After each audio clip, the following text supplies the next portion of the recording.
Buongiorno. Ciao. Okay. So today we are going to be doing top 10 Rome. Roma. When in Rome. Isabella on an evening in Rome. Alright, so number 10, we are going to start with Piazza Navona. Or Italian, I'm sorry. Piazza Navona. So it's kind of the party square, you know, like you go chill, have some drinks, meet some people. You will be offered so many drinks. I remember walking through there and everyone was like, get the shot de la bar. Yeah, so it's it's really fun. Rome isn't the cheapest city, but still party, you know, it's a good time. Yeah, it's a really cool atmosphere. It's awesome. So number 9 is the Trevi Fountain. Built in 1732, this has been a very iconic place. It's a Baroque style fountain and it's a very, very, very busy area. Lots of tourists go, you toss a coin in, good luck. I think they actually get like 3,000 euros a day or something in the Trevi Fountain, which is insane. So go for a midnight swim, get some money, just kidding, but I think you'll probably get arrested. Yeah. But yeah, check it out, it's really, really cool, really big. Yeah, for sure. That's a good one. Number 8, we have the Aventine keyhole. Okay, I have a piece of paper because I can't speak Italian. The Piazza dei Cavalieri di Malta is the piazza in which you could find this little keyhole. It's a door beside a hedge that you look through the keyhole and you get the bird's eye view of the Vatican, of St. Peter's. So it's so cool.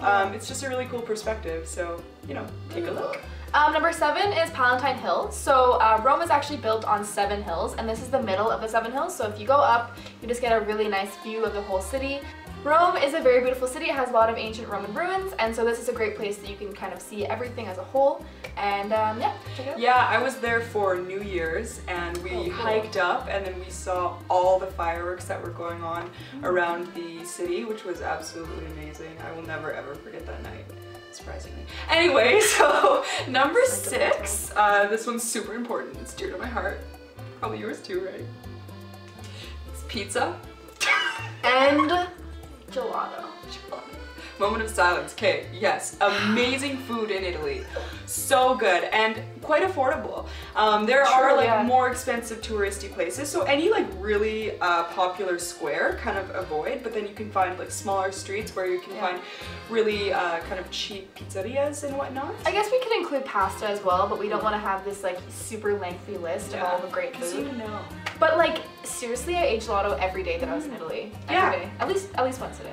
Oh, it's so good. So try all the different flavors, ask for some samples. Yeah, prepare for that. And all the different flavors, there's literally lists upon lists. Yeah. Like, it's just crazy. So good. So, anyways, yeah, do that.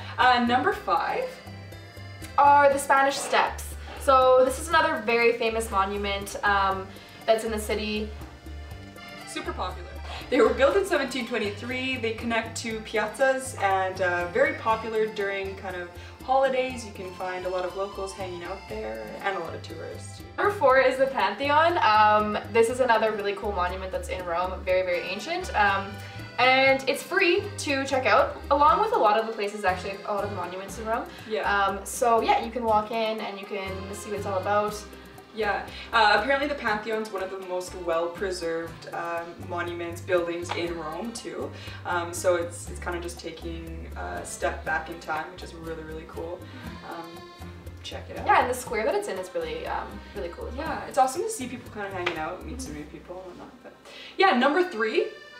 We had to put kind of our own little category for this number because it's really important. So we just kind of put like churches and basilicas because there are so many. So many. Countless ones. Yeah. And so we're just gonna like add a list, take a look at them, give them a Google. Whichever ones you think are nice, go to. You probably can't go to all of them. There's so many. Yeah, and like, I don't know, they're all unique, so just, I don't know, take a walk around. Anytime you pass a church, it's cool to just go in because they're free, right? Just like take a peek around and be like, wow, I'm so small in this world. Okay, cool. Number 2. Number 2 is the Colosseum. So everyone's heard of the Colosseum. It was built in, like, this is insane, but in year 70 to 80. So it's been around since the 1st century, essentially. Like year 70? We're in 2016. That's Okay. crazy. Let's just think about that. And it is like really well preserved as well. Yeah, it's super cool. I posted some information below about how to buy tickets, how to maybe avoid the line because it can be quite lengthy at times, especially in peak season. So take a look at that. But overall, yeah, the Coliseum, I think a lot of people know what it is, but don't know what it is. But essentially, it's the largest amphitheater in the world that was ever built. It can seat around what? 80,000. 90,000, yeah, 88,000 people, which is mind-blowing. And it was built in the 1st century, right? So By crazy. hand. How does that even work? Anyways, they had a bunch of like public showings, such as like executions. Yes. Lovely.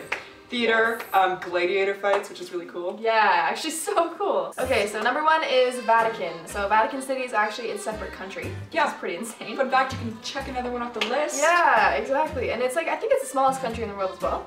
Perhaps. But yeah, so you can go to St. Peter's, you can see the 16th Chapel. Just basically a very historical place, really important for Catholics. You can maybe see the Pope. Yeah, on Wednesday he does his little speech. And same thing with the Coliseum, but I believe it's every first Sunday of the month. It's free entry. Yeah. Just so you're aware, the lines are insane. I went on the first Sunday because I wanted to avoid paying to go in. It might be worth it to go on a less busy day just because there are so many people. Yeah. But regardless, it's Yeah. a nice time to go. Depending on how long you have in Rome, I wrote in the article that I think we would recommend about a full day to do Vatican Yeah, City, just yeah. because there's so much to see and you don't want to feel rushed and kind of impatient. You just want to And even around the Vatican, just in the area, there's a lot of nice things to check out, so you don't need to limit yourself to only the one area. Yeah, you can just kind of see the surrounding yeah. places. So that concludes Rome top 10.